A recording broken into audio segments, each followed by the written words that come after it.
Lieutenant General, it's good to have you on, General. And thank you for your service to our country. This is a story that's going to have a big impact on the government shutdown and spending fight and spending in Ukraine.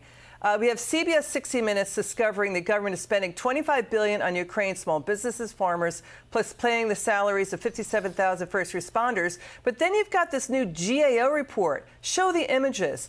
A dozen military installations in the U.S. You're talking U.S. soldiers are living in filthy, squalid conditions. What's your reaction to that?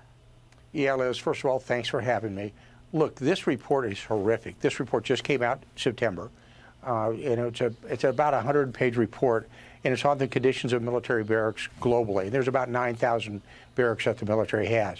The reason why this is important, this is when young men and women join the military, come into the military, they're put in these housing. This is their apartments, what they come into. And what that GAO report shows is that the air conditioning is broken or the heating is broken, it's pest infected, they've got bad sanitation conditions. It's actually really, really horrific, and it causes enormous morale problems and people problems as well. And the report has 31 different recommendations. Here's the recommendation I've got. Go back to accountability. In the Department of Defense, you have actually a director of housing at DOD, and each one of the major services, Army, Navy, Marine, Air Force, have people that are responsible for housing. They're failing in their job. What you ought to do is get rid of these people. Just move them out. Make a very bold statement. The most important thing that the military has are their people, the humans that are involved in it, not the kit, not the equipment, but the young men and women that come into the military. And you put them in these conditions that are horrific conditions, and you showed some of the pictures. It's absolutely disturbing to me as a former commander of the military. When I was in the military, one of the first things we would do is we would always go into the barracks. We'd always see how the young men and women were living. Were they okay? Was it decent for them to live in? Were the conditions okay? Were they appropriate? And this shows that it's not. And it's a real damning indictment of the military.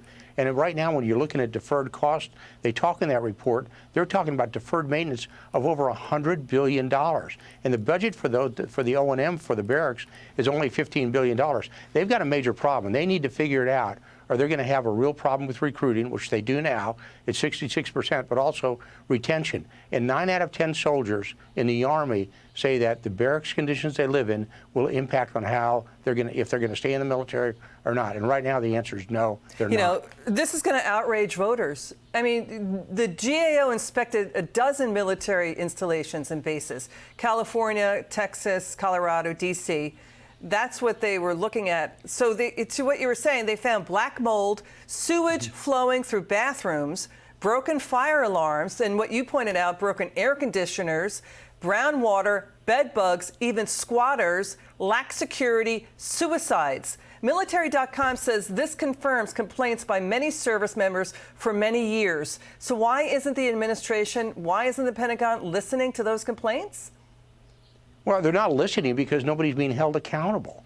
And what you need to do, here's how you make people accountable. You go in and you basically remove people. You fire them. You say, okay, you are the director of housing for the Department of Defense, and there is one, like I mentioned earlier.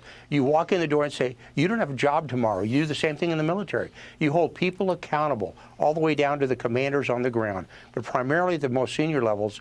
Look, I went in and looked at the website today on the Army's individual accountable for it.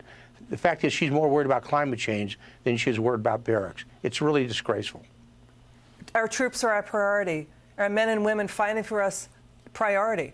Lieutenant General Keith Kellogg, thank you again for serving America. We appreciate you coming on. We're going to stay on these stories. It's good to see you.